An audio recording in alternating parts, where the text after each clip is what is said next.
1984 is, I believe, a quite terrifying masterpiece. So terrifying, in fact, I don't think I should like to read another like it. I am not absolutely dissatisfied with it. I think it is a good idea, but the execution would have been better if I had not been under the influence of TB when I wrote it. You once claimed that you have an ability to face unpleasant facts. Is that what you've demonstrated in 1984 by drawing an accurate portrait of the future? I think that allowing for the book being, after all, a parody, something like 1984 could actually happen. This is the direction the world is going in at the present time. What are your true feelings towards Big Brother? I hate him. You must love him. It's not enough to obey him. You must love him.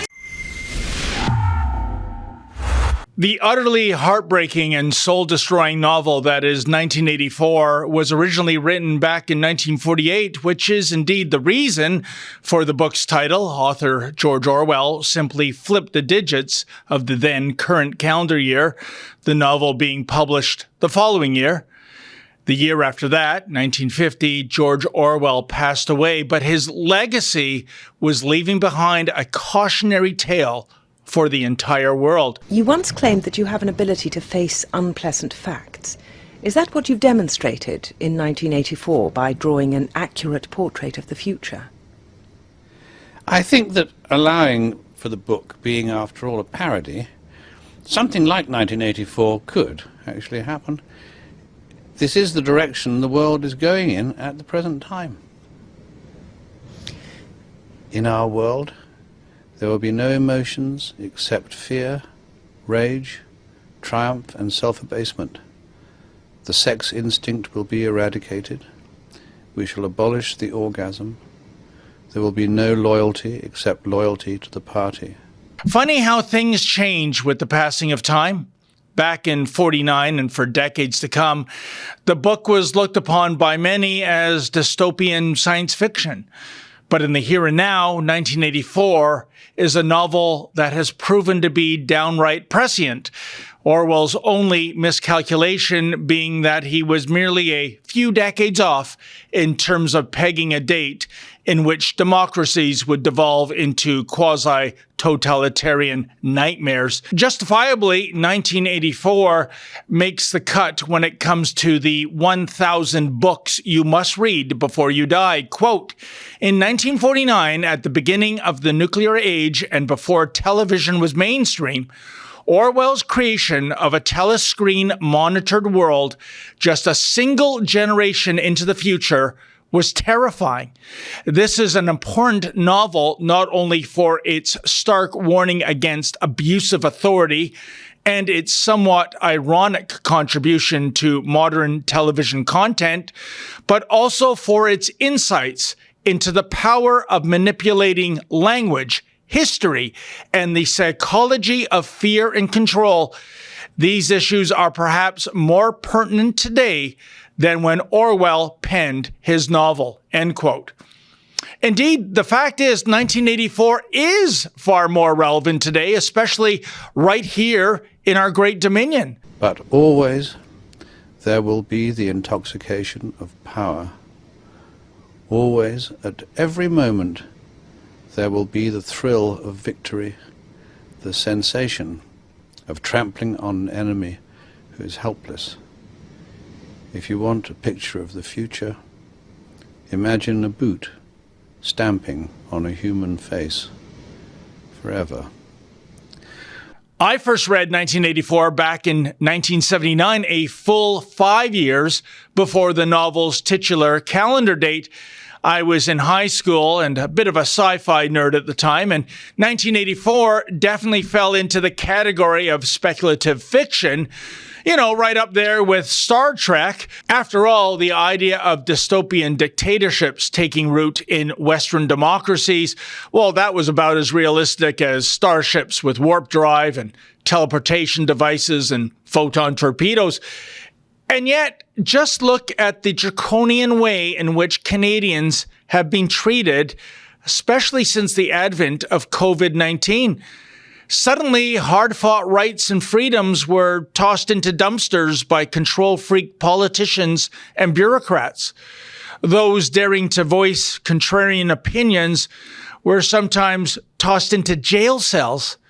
Furthermore, just consider the federal government's response to last year's Freedom Convoy, in which common citizens taking a stand against policies that were economically skewering them were vilified and demonized, and in certain cases, arrested. If you don't want to get vaccinated, that's your choice. But don't think you can get on a plane or a train beside vaccinated people. Consider how the Trudeau Liberals froze bank accounts and even had personal cell phones and computers wiretapped. As of today, a bank or other financial service provider will be able to immediately freeze or suspend an account without a court order.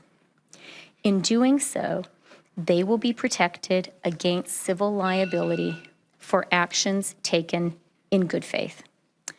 Federal government institutions will have a new broad authority to share relevant information with banks and other financial service providers to ensure that we can all work together to put a stop to the funding of these illegal blockades. This is most definitely 1984 stuff. The world we are preparing, Winston, is a constant victory, a constant triumph. More recently, we have witnessed the passing into law of Bills C-11 and C-18 as this increasingly draconian federal government desperately tries to control the propaganda narrative. It is as though Justin Trudeau is obsessed with establishing a real-life Ottawa-based version of the Ministry of Truth. Is it any wonder that one of the top-selling T-shirts in recent years is the one bearing the slogan, 1984 was not supposed to be an instruction manual? Certainly, our rebel news commander, Ezra Levant, saw the writing on the wall as far back as 2021. That's when Ezra urged one and all to read, or as the case may be, reread 1984. I embraced his advice and bought a new copy, and two things struck me as I devoured the novel yet again. One, how much of the horror I had forgotten some 4 decades after first reading the novel, and secondly, how much of this novel has indeed come true in the here and now, right here in Canada. 1984 no longer takes lease within the realm of science fiction. So why am I telling you all this, folks? Well, recently we republished 1984.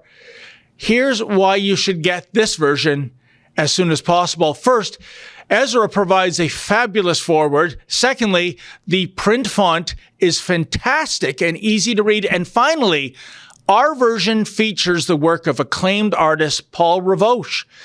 There are 30 Rivoche-rendered illustrations throughout the book.